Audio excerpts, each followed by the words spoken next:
Hello and welcome. My name is Michelle. I'm coming to you from a small country town on the northwest coast of Tasmania. For those who don't know where Tasmania is, we're the little island at the bottom of Australia. Um, it's a nice sunny day here today, although just because I hung out the washing, it looks like it could rain just a little. I'm just sitting in my computer room looking out at the weather and watching the birds. So the first week of December has been really busy. I haven't got a lot done. Things have just been a little bit flat out. We've been Christmas shopping and decorating the tree, and we've got those crazy elves hanging around the house getting into mischief. More for me to clean up because they just leave everything behind. They're sitting here at the moment. One's got its arms around my little dress mannequin. And they think she lost her head, the poor thing. Silly elves. I'll pop in a few photos of what the elves have been up to later on in the video. So, finished objects. Well, I don't really have any, except I did knit another beanie. Another one of the beanies with the Bendigo wool bloom in the colour rust. So there's another one of those. I have finally finished with that skein of wool, and I've also, with the little bit that was left, pom-poms are hard. I haven't made them since I was a kid. I made a pom-pom, and I'll probably put that on the top of this cable one that I finished knitting a few weeks ago. I'm not sure if I'll give these as Christmas gifts, or my family are a bit fussy. They're not really interested in homemade, and wool's a bit scratchy for them. They're a bit soft. If they don't like them, I'm planning to put a few beanies into the Alice Springs Beanie Festival, which is held every 12 months in Alice Springs. So I'll send a few off to there. I'll send off a package. They sell your beanies, and they keep 30% of the cost to donate to Aboriginal crafting communities, I think is the gist of it. Anyway, so that was my only finished object. Well, it won't get a pom-pom, so I guess it's finished. And the other one just needs the pom-pom attached. I have finished spinning a couple of skeins of alpaca. So this is Suri alpaca. Yes, it's still got a lot of little bits of hay. It's quite rustically spun. That's how my client wanted it done. To say I enjoy this would be a lie. Maybe if I had a drum card and all of the things to work with, it may be easier. But anyway, there's a couple of skeins ready. I've still got the rest of the alpaca to do. Joy. I do love spinning. I'm just not really big on alpaca, but that could change over the time. What else have I been doing?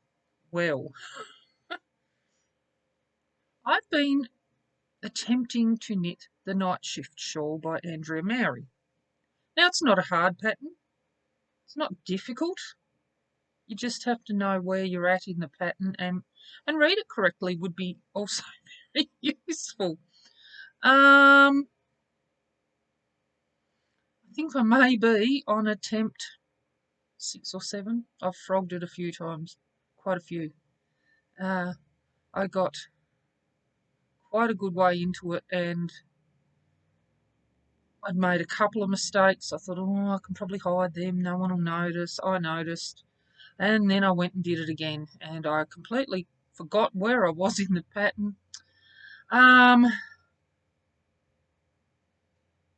Anyway, I restarted again last night, and I have just finished section 1.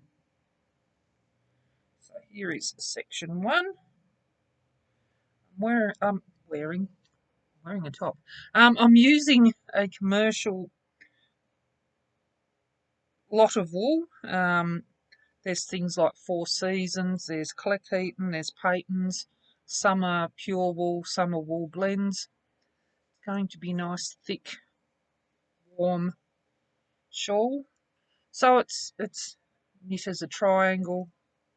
And you blend different colours. You have 6 different colours. Now, I did have the dark and light blue.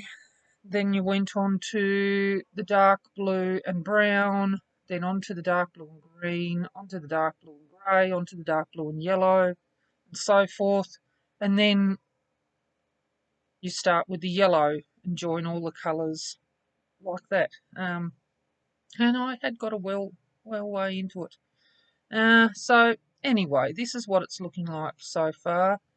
It has an I-cord cast on, so it'll have a nice clean edge when it's finished.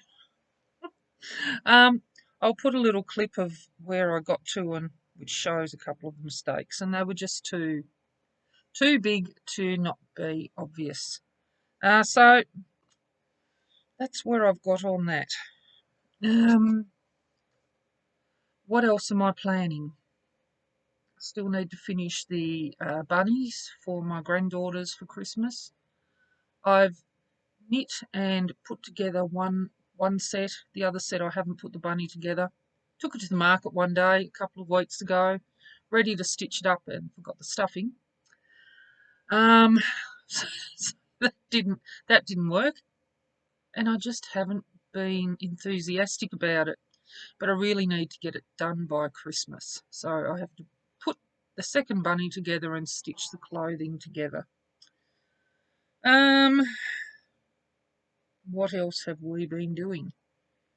We have been, like I said before, chasing little rotten elves all around the house that keep making a mess and getting into mischief. Yesterday they got into my wool stash and wrote me a little note asking if I could teach them to knit. My daughter thinks it's brilliant, but she doesn't have to clean up the mess. We went looking at some Christmas lights the other night. And we took quite a big drive out to the country. We went to look at a house at Chellis Road, Rihanna. That's quite a way out and up the back of nowhere. You would never see it couldn't see it from the road. Got there and wow, just wow. And I did take a little video clip and I'll pop that on at the end. We're in Tasmania. People decorate their houses quite nicely, but this was like something you'd see in the movies. You walked through the gardens and it was just delightful. It was really nice. And I didn't notice at the time, but I think they were taking donations for the Make-A-Wish Foundation, the charity that helps give wishes to sick children. I wish I had have realised, and I may have, gave them a bit of a donation, but hopefully other people did. So I'm just looking around to. I have one other object. I went to. I did a wet felting class a few months ago. Probably not that long ago. And then we did an advanced one. I thought we would make something different than a bowl, but that's okay. And she did give us some patterns to make a purse and a drink bottle holder, like a drink bottle cozy. But I made another bowl, but this one's a little bit different and it has these cut edges, so it looks a bit like a pomegranate. And it's a really deep claret, aubergine purple on the inside, and the outside's this lovely rust tone with green and pink silk. When I took it home, I wasn't really pleased with how it looked. I thought, oh, gee, second go, and I'm not very good at this. But I stretched it and scrunched it and shoved some plastic bags in it and ended up with this shape. And then I looked at it and thought, oh, That'd be perfect as a yarn cozy. So there we go. Perfect little yarn cozy for when I'm knitting. So I'm quite happy with that now. I mean, I knew I would be, but I'm often not happy with my product until I see it finished. I'm one of those people. But anyway, that's about it. We haven't been doing much more than just the Christmas things. Oh, I could sort of show you what I'm wearing. I'm wearing one of my indigo shibori tie-dyed t-shirts. And this was sorry. This was a stitch pattern that I did that it makes it look like teeth. Called the horse's teeth. But I did it in a organic way. Anyway, so let me know what you're doing for Christmas. Have you got any traditions? Oh, we did put up the tree. December 1st. December 1st. That's our tradition. It never goes up before December 1st. I understand people get excited and want to put them up in November, but I'm not one of those people. So the tree's up and decorated. My daughter popped that up. She was very excited to get home from school on December 1st and straight up with the tree. So anyway, what are your traditions for Christmas? In Tasmania, it's summer, although I do have my little heater going. You may be able to hear that in the background. We still do the traditional roast dinner for Christmas. Although in recent years I've been doing Christmas Eve dinner because as the children have got older, they've got partners, they've got parents, they've got other places to be on Christmas, which isn't here. So we do Christmas Eve now. But we will be doing the traditional hot meat. We may be doing roast potatoes. Not really sure. There's a bit of a potato shortage in Australia at the moment, which is a bit of a worry, but we're also doing salads and desserts. So what do you do? Do you have a barbecue at the beach? Do you do a traditional Christmas? Do you do a Scandinavian Christmas? I mean, where are you and what do you do in your part of the world? I'd love to hear about it. So anyway, if you would like to see more videos from me and occasional pop-ins from the kids, feel free to like the channel, like the video. That helps get my videos out there for more people to see, and subscribe to the channel.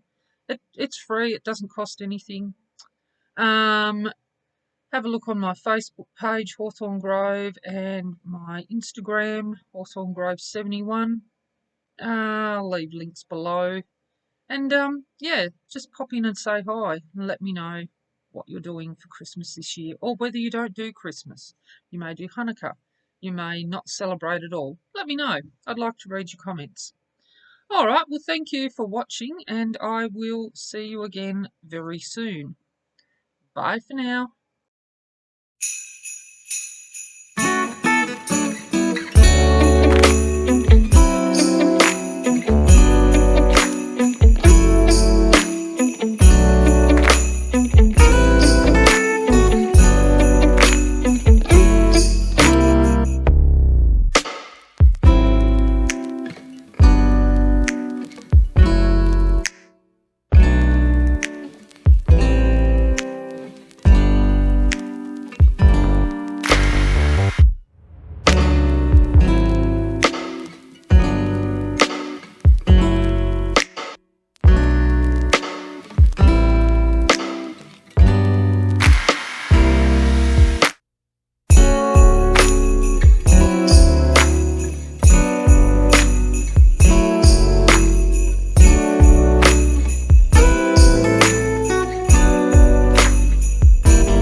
Yeah, good.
Impressive. Very impressive. Oh.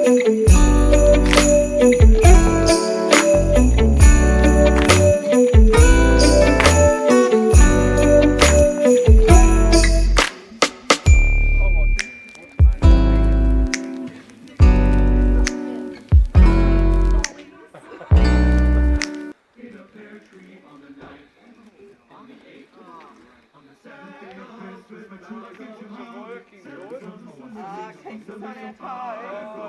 Like Molly. No, Dad told me about it.